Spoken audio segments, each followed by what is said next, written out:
It's a long weekend kaya nag-camping kami. Papunta kami ng Medellin, Cebu. Kaya kung gusto nyo rin ng ganitong trip, samahan nyo kami. Let's go! Ito yung pagdating namin sa Yurag Beach Resort. Feeling off-road yarn. So agad kaming nag-sit up ng aming tent para mayroon kaming masilungan dahil sa sobrang init. Sa dami rin kasing dalang gamit, nalilibog na kami kung alin yung uunahin. Para kasing buong bahay, dinala na namin. Ito yung table namin. Luma na yan. Pero, still, gamit pa rin namin. Yan. Puging-pugi pa rin. Ito yung mga upuan namin. Nabili namin yan sa TikTok. Maganda naman. Tapos ito yung bago sa TikTok din. Sit-up kami ng uning para dito din kumain. Itong camping stove namin, medyo matagal na to. Sa TikTok din nabili. Ngayon lang nagamit kasi ngayon lang kami nakapag-camping ulit. Tapos, nagluto kami ng ulam para sa breakfast pero kasama na pati ang lunch. So, ito na ang pinakamagandang part sa camping. Yung hindi ikaw ang nagluto pero ang dami mong kinain. Haha, joke lang po. At dito, after namin mag-lunch, naglaro muna ang mga bata ng badminton para ma-enjoy naman nila ang white sand sa harap ng beach resort. At dahil Good Friday ngayon, binignit muna ating kakainin bago pumunta sa island hopping. At ngayon, nandito na kami sa bangka papuntang Fantastic Island. Medyo tumatawa pa yung mga kasamahan ko pero takot na yan sa mga dagkong alon. Lahat na daw ng santo tinatawag na daw nila. Pero grabe, na-miss ako sa sobrang ganda ng isla.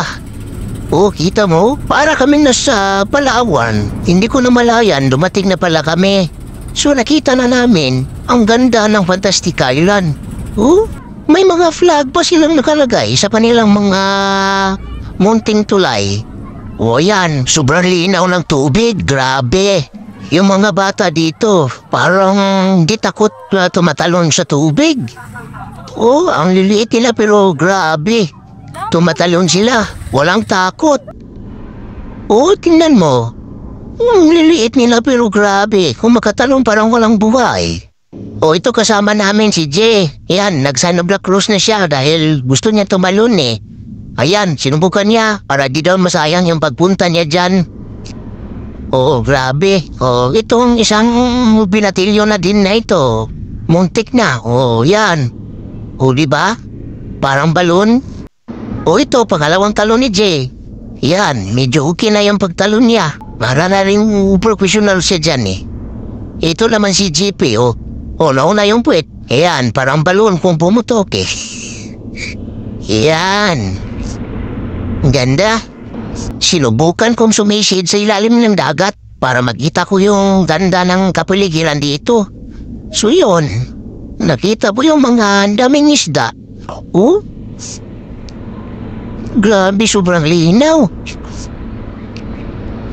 Ayan, yan yung mga isda na yan. Hindi takot sa mga tao eh. Parang kinakain nata nila yung... Ano kaya kinakain nila sa buhangin? Yan, nakita mo kumakain sila sa buhangin. Hindi sila takot sa tao eh. Yan, nakukumpulan sila, ang dami. Sobrang dami. Yan. Hindi sila takot sa akin. Baka tingin na sa akin, isda rin ba, no? Yan, sobrang dami nila. Hindi ko lang alam ano pangalan ng isda. Ng mga isda na to. Hindi ko alam. So ayun, pabalik namin sa resort. Sunset na pala. Naghanda na lang ng hapunan para makakain na ang lahat. Dahil puyat.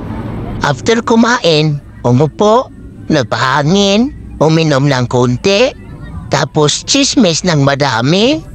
So ayun. Thank you for watching.